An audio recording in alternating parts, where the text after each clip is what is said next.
Hi there. In this video, I just wanted to go over our new features that we have released, and they're quite exciting ones here. We've got multiple signatures, and we've also got multiple parties on an invite.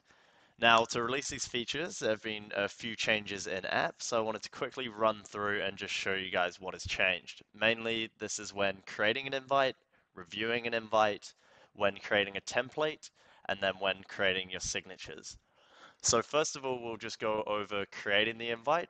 So you'll see that the layout is a little bit different, but it's made of the same elements here. First of all, we've got our subject and our message here. We've got our due date here, and we just add our contacts over on the right-hand side now. And we've also put a button here just to make it clearer to when you want to create new ones. You'll see excitingly here, we have got two contacts in our invite, and we can add in as many as we need to send the invite to. So we'll just start with the two that we have here now. Again, the additional settings as well are still just down there.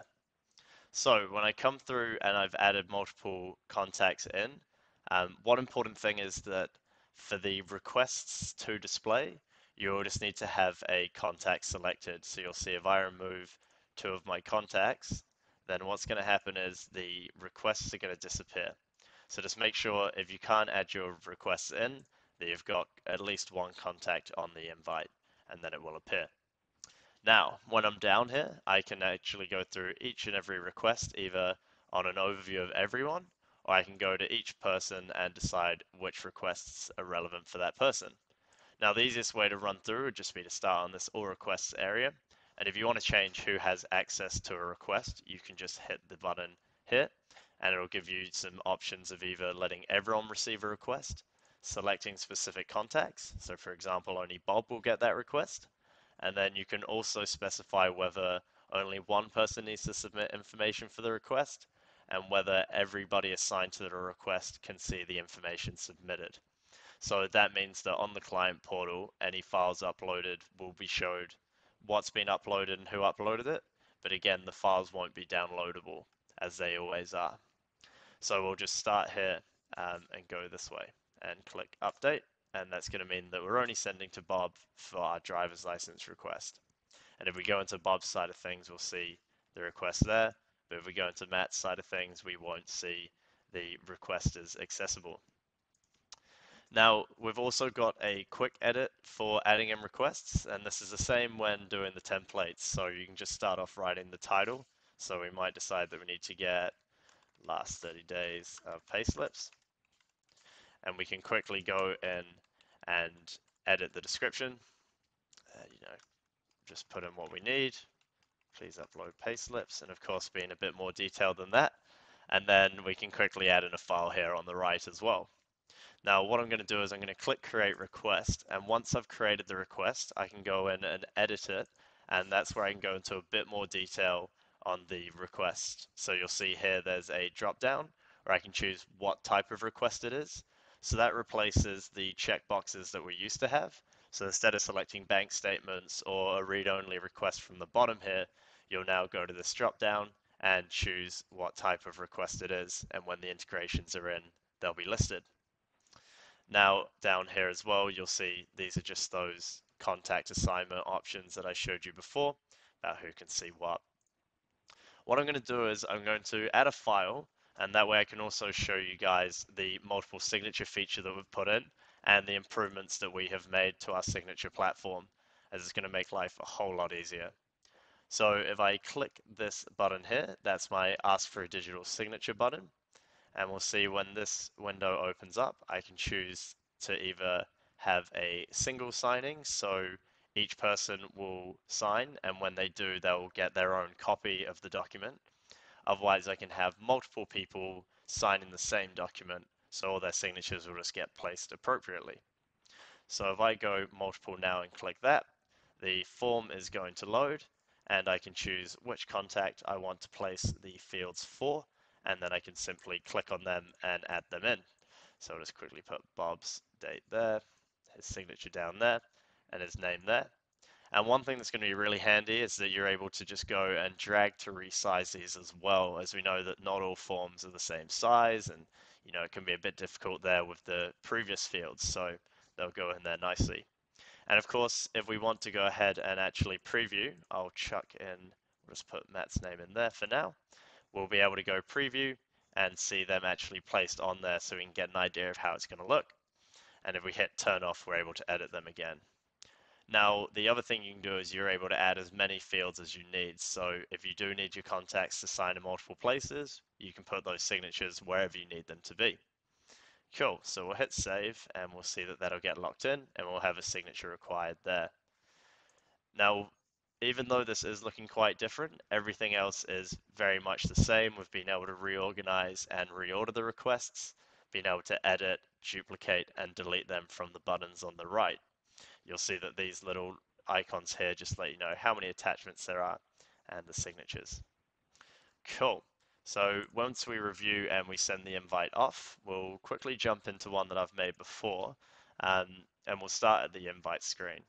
So you'll see that this listing is pretty much the same, except you'll be able to see all the contacts assigned to an invite on the contact area. And you'll also see that we've got a progressing status rather than an in process one. It's pretty much the same thing, just slightly different wording. So if I jump into an invite that I've already been working on, we'll see our overview screen provides a lot more detail where we can actually see the individual progress of each contact on the invite. So we can see where they're at individually, and we can see what requests they've returned and what we've accepted, rejected, and what's still pending. And it's cool because we can hover over and see them actually listed there without having to go to the request page. If you're trying to get a hold of the client portal URL, you can get that by just clicking this copy icon here. And we can also close off an invite individually for a contact, as essentially each contact now has their own client portal to respond through. So if I were to close this off, it would just mean that Bob, when he goes to the page, won't see the portal, but we could leave it open for Matt if he still has things to do.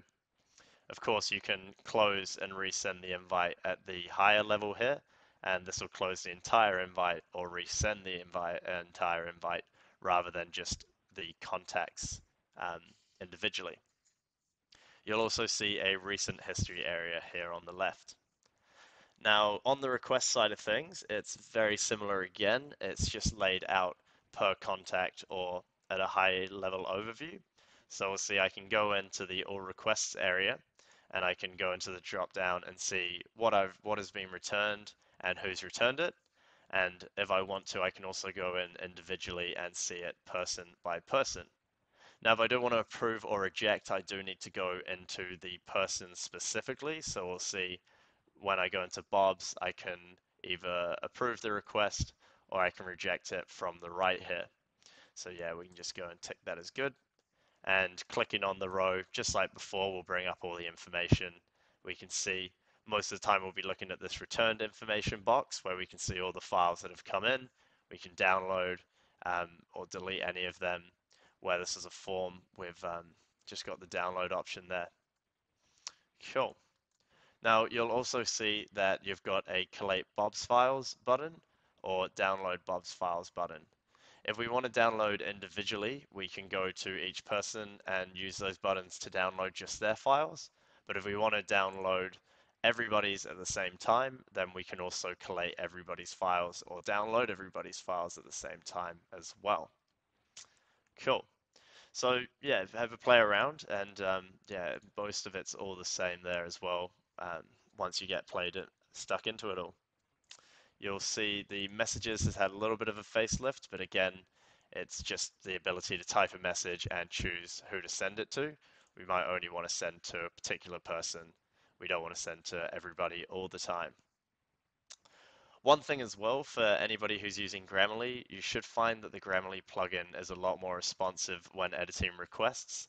We've changed the actual text fields, so if you did have that and you've previously turned it off, you'll be able to turn that back on as well and start using it. And then finally, like I'd said with templates, they have changed a little bit. They're pretty much the same as what the create invite screen is, and along here, setting up the invite is very similar. We have our subject and our message, and then just above there we have the title and whether we're sharing it. And the additional settings again are just our usual cloud sync and reminders. The requests itself are just, like I said before, the same as when we were editing our invite. So I can drag these and reorganize them, and I can go in here and edit each request, and we'll see that it's exactly like it was on the other screen, where I can put the title, description, and the type of request in here, and optionally upload any files and do my signatures from there. Now, if I am doing a signature on the template, the only thing to make note of is that I can only request a single signature on a template. If I am setting up the multiple signatures, I'll pull that into the invite and you'll be able to add on any additional candidates that need to sign as well. So it's just a quick run through of the changes we've made. Have a good poke around and play around with it. And if there's anything that you want to reach out and let us know about, any feedback, any ideas, please just jump into the intercom chat widget at the bottom of the screen, and we'll be happy to help and hear any feedback you guys have. Really looking forward to you guys playing around with this though, and yeah, we hope you love it as much as we do.